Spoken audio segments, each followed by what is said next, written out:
Hello everyone, all of you are watching my channel F O dilemma. So guys, आज की इस video में हम लोग बात करेंगे दो ऐसी टर्म्स के बारे में जिसमें अक्सर लोग कंफ्यूज रहते हैं। वो टर्म्स है लीज और रेंट।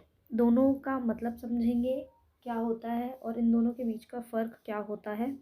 सिंपल वर्ड्स में सिंपल तरीके से समझेंगे ताकि आपके मन में कोई भी कन्फ्यूजन ना रहे इन दोनों टर्म्स को लेके। तो बिना देर किए let's start the video.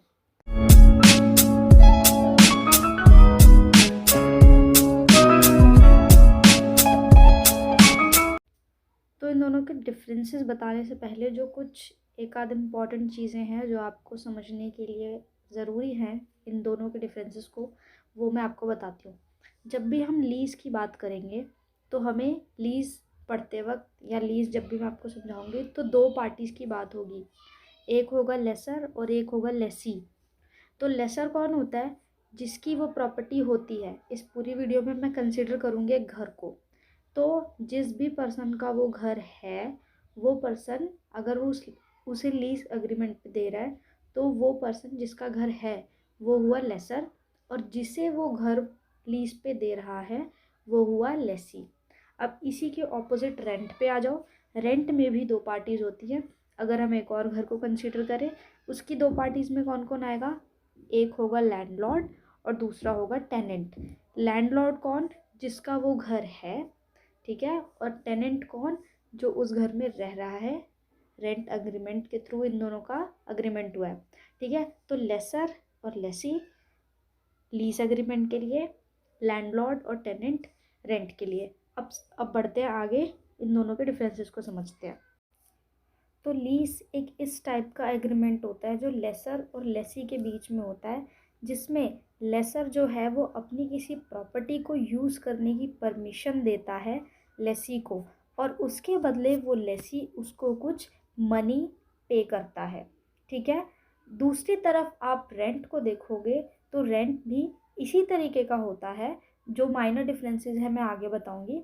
Rent में भी क्या होता है, जो भी लैंडलॉर्ड होता है वो किसी भी टेनेंट को उस पर्टिकुलर चीज़ को यूज़ करने की परमिशन देता है, जिसके बदले में वो पीरियोडिकली जो है वो हर टाइम में थोड़े थोड़े टाइम में वो टेनेंट जो है, या हिंदी में आप बोलोगे किराएदार, वो किराएदार जो है उसको हर टाइम में थोड़े थोड़े टाइम में एक particular amount of money provide करता है। अब इन दोनों की ये डेफिनेशन सुनने के बाद आपको कहीं ना कहीं लगेगा कि ये तो सिमिलर ही है। नहीं, इसमें ध्यान ये देना है कि लीज जो होती है वो लॉन्ग टर्म के लिए होती है, ठीक है। और रेंट अग्रीमेंट्स जो होते हैं वो लॉन्ग टर्म के लिए नहीं होते, वो कंपैरेटिवली स्मॉल टर्म्स के लिए होते हैं, ठीक है। उसके बाद जब आप लीज अग्रीमेंट को देखेंगे तो लीज अग्रीमेंट जो होते हैं वो एक पर्टिकुलर फिक्स टाइम के लिए होते हैं। जैसे किसी लेसर ने लेसी को हाउस दिया, इन दोनों के बीच लीज अग्रीमेंट हुआ, तो इनका जो अग्रीमेंट होगा वो एक फ़िक्स टाइम के लिए होगा कि हाँ 1 साल 2 साल, है ना, एक फ़िक्स टेन्योर होगा इनका। वहीं अगर आप रेंट अग्रीमेंट देखो तो यूजुअली रेंट अग्रीमेंट जो है वो लैंडलॉर्ड और टेनेंट के बीच में कोई फ़िक्स टाइम नहीं होता, वो एक्सटेंड भी हो सकता है, ठीक है। तो उस लिहाजे से अगर हम देखें तो रेंट अग्रीमेंट जो है वो ज़्यादा फ्लेक्सिबल होता है, और लीज़ अग्रीमेंट जो है वो रेंट अग्रीमेंट के कंपैरिजन में फ्लेक्सिबल नहीं होता है।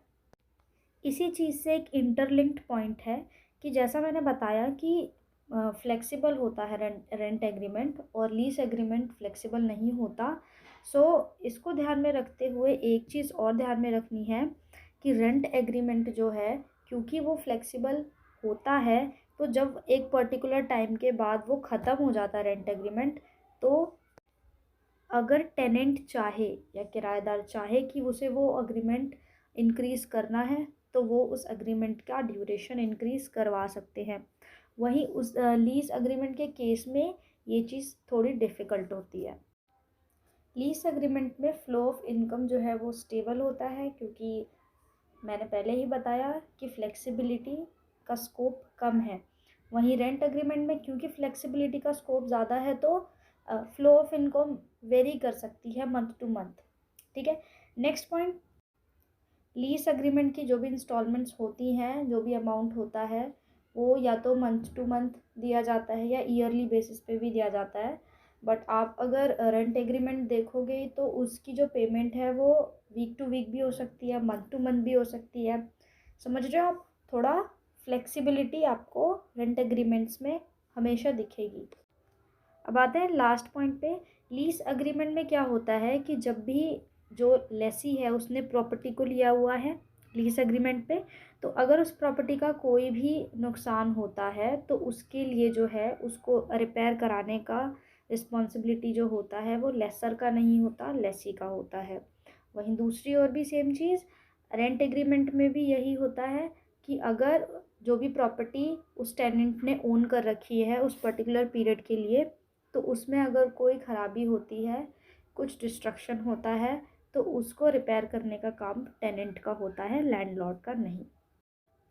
सो ये वीडियो होती है यहीं पे एंड। आई होप आपको इन दोनों के बीच का डिफरेंस समझ आया होगा मेरे थ्रू। अगर वीडियो पसंद आई है, इन्फॉर्मेटिव लगी है, देन प्लीज़ लाइक इट। और अगर इसी टाइप का कंटेंट आप चाहते हैं then please subscribe to my channel, क्योंकि मैं इसी तरीके की वीडियोस डालती रहती हूँ।